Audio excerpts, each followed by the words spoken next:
JCY 律師事務所專業細緻，為個人同企業客戶提供全面法律服務，係值得你信賴嘅法律團隊。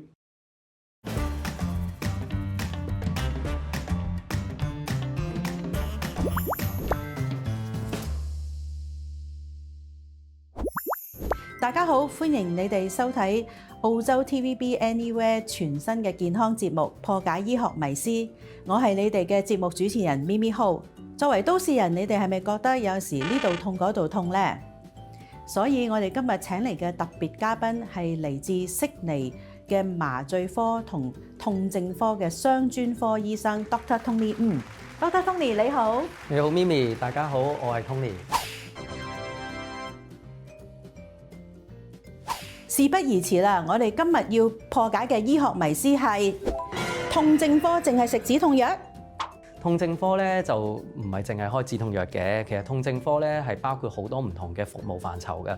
除咗開止痛藥之外咧，亦都會包括咧介入性嘅痛症治療啦，亦都會有一啲其他嘅非介入性嘅服務，譬如物理治療啊、職業性治療啊，同埋好緊要嘅心理治療。不過呢一啲服務咧，我哋好多時咧都要咧要埋其他學科嘅專業人士咧去幫我哋一齊去協助，先至可以幫到病人嘅。痛症科有咁多嘢啦，咁喺止痛藥嗰方面咧，可唔可以詳細啲同我哋講下咧？嗱，咁有啲病人咧，佢係真係需要一啲止痛藥嘅，而呢啲咁嘅情況包括病人嘅意願啦，亦都要包括係個痛本身嗰個性質啦。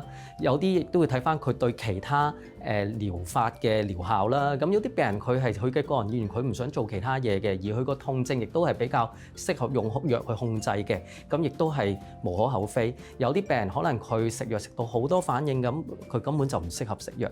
亦都有啲病人會覺得食得多會有個依賴啊，呢一種咁嘅心理嘅想法，亦都係無可厚非。亦都可以話如果咁我哋就俾到好多唔同嘅選擇。頭先講嗰啲譬如介入性嘅注射啊，或者係一啲非介入性嘅做法啊，咁呢啲或者多方面嘅處理方法。我知道你喺香港咧都係一個非常資深嘅麻醉科同埋痛症科嘅專科醫生。咁喺香港同埋澳洲痛症科呢方面咧，可唔可以俾一啲多啲嘅資料我哋咧？咁咧痛症科同埋麻醉科咧，其實喺歷史上咧好多關係嘅。喺澳洲咧，其實當年咧都係喺麻醉科底下嘅一個分支嚟嘅。咁去到今時今日咧，咁痛症科其實基本上都已經係一個獨立嘅專科。喺澳洲嗰個醫學嗰個登記嗰度咧，你都可以登記做一個獨立嘅痛症科專科醫生。香港嘅情況都係差唔多。香港而家呢一刻咧，痛症科都係仍然係麻醉科學院裏面嘅其中一個分支。咁喺醫務委員會嗰度咧，其實你都可以選擇一係做麻醉科嘅專科醫生啦，或者係痛症科嘅專科醫生咁樣嘅。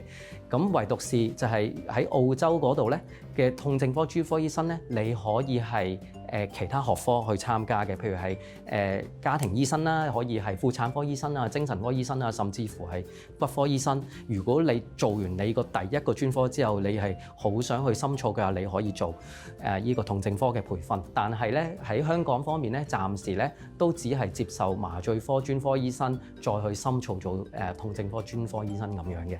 咁我哋頭先咧即係講咗食藥啦，咁會唔會話有介入性治療啊，或者係打針嗰方面咧，係愛嚟幫助疼痛嘅病人㗎？介入性嘅痛症治療咧，其實喺痛症科嘅治療裏面咧，其中一個好重要嘅手段嚟嘅。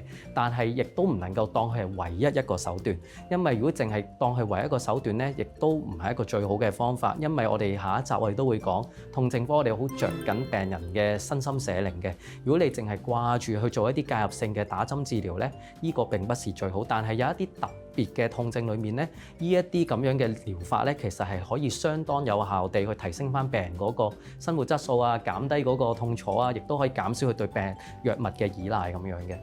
咁係咪針對慢性嘅疼痛嘅病人多啲，急性啊或者咁樣有冇用嘅咧？痛症科醫生咧，大部分時間佢都係會處理慢性痛症，但係其實呢個並不是我哋唯一嘅一個服務範疇嚟嘅。我哋痛症科醫生咧，亦都會處理急性痛症啦，譬如話有啲病人突然間生蛇好痛啦，嗰啲急性痛症啦，有啲係可能係斷骨痛啦，有啲病人可能係做完術後好痛啦。咁當然呢啲有陣時麻醉科醫生都會幫手，但係痛症科都會係牽涉喺裡面嘅。咁其他慢性痛症當然會做啦，但係個慢性痛症其實就唔係有某一種慢性痛症嘅。我哋由到癌症嘅痛症啊，到一啲其他科都會處理，譬如一啲退化性嘅關節痛啊、頭痛啊、經痛啊，我哋呢啲都會處理嘅。即係當其他科目佢哋不能夠處理到，用一般嘅方法搞唔掂咧，就我哋會出手去幫手啦。即係話有一啲病人，醫生同佢講咧，你有呢一方面嘅問題，但係我又好怕做手術，咁我唔做手術，我梗係痛啦咁樣。咁所以咧，由於有唔同方面嘅選擇，你就可以幫到佢哋啦。冇錯啦。Dr. Tony 今日咧為我哋解釋咗好多關於痛症科嘅資訊。今日時間差唔多，下一次再會有 Dr. Tony 為我哋破解醫學迷思。